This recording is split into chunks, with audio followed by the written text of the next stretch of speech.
Hello friends, welcome to the channel the truth of Sanatan. जय माता दी। कैसे हैं आप लोग? आज का वीडियो डेडिकेटेड है ध्रुव राठी के ऊपर, जिन्होंने अभी रिसेंटली 2 वीडियोस निकाले। उनके ऊपर आज हम ब्रेक डाउन करेंगे और ये ब्रेक डाउन थोड़ा अलग लेवल का रहने वाला है। तो आइए स्टार्ट करते हैं। पहली चीज़, उनका जो लेटेस्ट वीडियो है वो सूर्य ग्रहण के ऊपर है। तो सूर्य ग्रहण जो उन्होंने बताया, उससे पहले उन्होंने बताया कि कैसे गुरु नानक देव ने उसको मिथ को ब्रेक करने की कोशिश करी। तो मैं आपको पहले वो पूरी स्टोरी सुना देता हूँ जो उन्होंने आधे आधे पार्ट्स में सुनाई, ताकि डिसरप्ट क्रिएट किया जा सके। तो स्टोरी ऐसे है कि गुरु नानक जी निकले हरिद्वार से और वो कुरुक्षेत्र आए। कुरुक्षेत्र आके वो भजन कीर्तन कर रहे थे। तब उन्होंने एक रानी और उसके बेटे को हिरण का शिकार करके लाते हुए देखा। तो उन्होंने ये बोला कि इसको पका दो, और वो अपने भजन कीर्तन में लगे हुए थे। और एक्सपेक्टेडली उस दिन सूर्य ग्रहण था। उसके बाद हुआ ये कि उधर से धुआं उठने लगा, क्योंकि उन्होंने वहाँ पे चूल्हा लगाया था। तो लोगों को लगा कि वहाँ पे कोई खाना पका रहा है सूर्य ग्रहण के टाइम पे, इसलिए लोग वहाँ पे गए और वहाँ पे बवाल कटा जो भी था।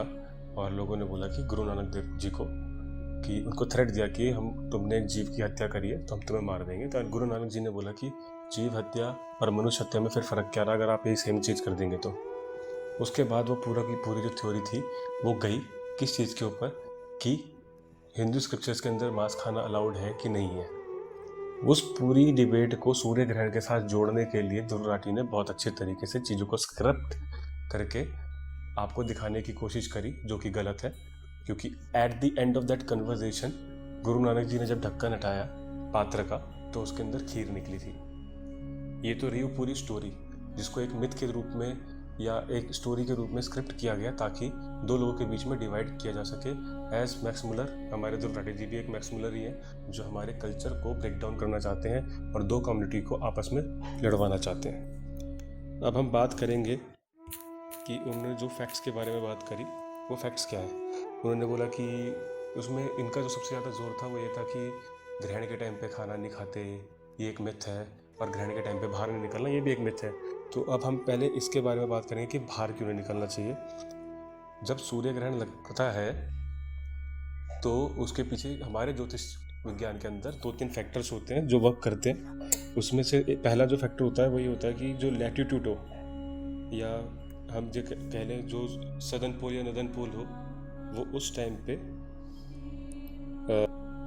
चंद्रमा के पास होना चाहिए, दोनों में से कोई एक। और जो इक्वेटर है वो भी चंद्रमा के आसपास रहना चाहिए, तब जाके एक सूर्य ग्रहण लगता है, या फिर तब जाके हम कह सकते हैं कि एक चंद्र ग्रहण लगता है।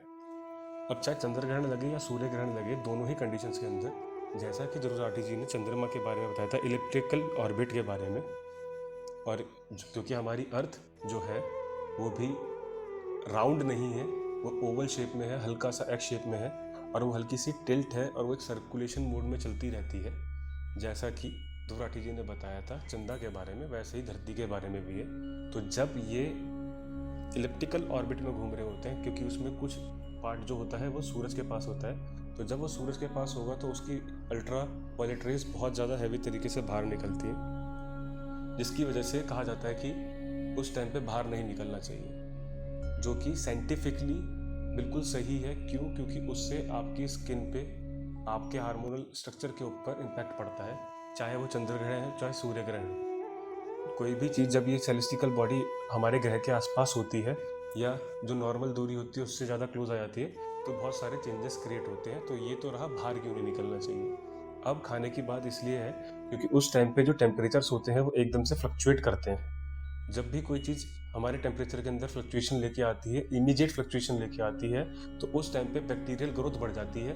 अब लोग बोलेंगे कि वो तो फिर सर्दियों के टाइम पे तो खाना ही नहीं चाहिए, लेकिन सर्दियों के टाइम पे हम ऑलरेडी उसके लिए हैबिचुअल हो चुके होते हैं। इसलिए जब हमारे एनवायरनमेंट चेंज होता है या हमारा मौसम चेंज होता है, तो वो पूरा का पूरा साइकिल होता है जिसके अंदर बहुत सारी चीज़ें की जाती हैं और लोग उसकी तैयारी करते हैं। लेकिन जब वो चेंज हो रहा होता है तो उस टाइम पे बहुत ज़्यादा बैक्टीरियाज ग्रो करते हैं। इसी वजह से चंद्र ग्रहण और सूर्य ग्रहण के टाइम पे खाने के लिए मना किया जाता है, या फिर कुशा या तुलसी को खाने में डालने के लिए कहा जाता है, ताकि वो बैक्टीरियल इम्पैक्ट आपके पके हुए खाने के ऊपर ना पड़े। तो ये तो रही इन दोनों चीज़ों की बात, लेकिन इन्होंने बहुत खूबसूरती से किस तरीके से बातों को घुमा के तोड़ मरोड़ के, जैसे मैक्स मुलर ने हमारे ग्रंथों की ट्रांसलेशन करी तोड़ मरोड़ के, उसी तरीके से तोड़ मरोड़ के आपको दिखाया ताकि आपके बीच में डिस्ट्रेस क्रिएट किया जा सके। अब मैं आपको एक और बता दूं, वर्टिकली टिल्ट जो है अर्थ का वो 23.5 डिग्रीज पे है और हॉरिजॉन्टल जो टिल्ट है वो 66.5 डिग्रीज पे है। ठीक है, और ये हमारे ग्रंथों में बहुत पहले बता दिया गया है कि अर्थ जो है प्रॉपरली राउंड नहीं है। इन्होंने भास्कराचार्य जी का नाम लिया था अपनी वीडियो में। भास्कराचार्य जी ने पहले ही बता दिया कि धरती जो है प्रॉपर गोल नहीं है, वो हल्की सी जो है ओवल शेप में है। इसी वजह से जो धरती है उसकी ग्रेविटेशनल पुल भी बनी रहती है। लेकिन वो इसके बारे में ज़्यादा डिस्कस नहीं करते क्योंकि उनको सिर्फ उस मुद्दे से मतलब है जो इनके एजेंडा या प्रोपेगेंडा को सपोर्ट करता हो। दूसरा, इन्होंने इससे पहले एक वीडियो बनाई रामायण के ऊपर, तो हमें लगा था शायद ये रामायण के सारे पात्रों के बारे में बात करेंगे कि रामायण में राम जी, सीता जी, लक्ष्मण जी, भरत, रावण, कुंभकर्ण सब की बात होगी। लेकिन इन्होंने सिर्फ रामायण के ऊपर एक ही टॉपिक पकड़ा, वो था रावण। क्यों? क्योंकि वो आपके प्रोपेगेंडा को सूट करता था। क्योंकि लोग आजकल रावण को सपोर्ट कर रहे हैं जब से आदि पुरुष का टीजर आया है। बेसिकली ये टीजर को सपोर्ट करने के लिए उन्होंने ये वीडियो बनाई कि रावण कितना बुरा था। ये सब मानते हैं कि रावण बुरा था, रावण जैसा पापी कोई नहीं था। उसके अंदर 10 बहुत बुरे बुरे कर्म थे, या ये कह लीजिए वो नेचर था।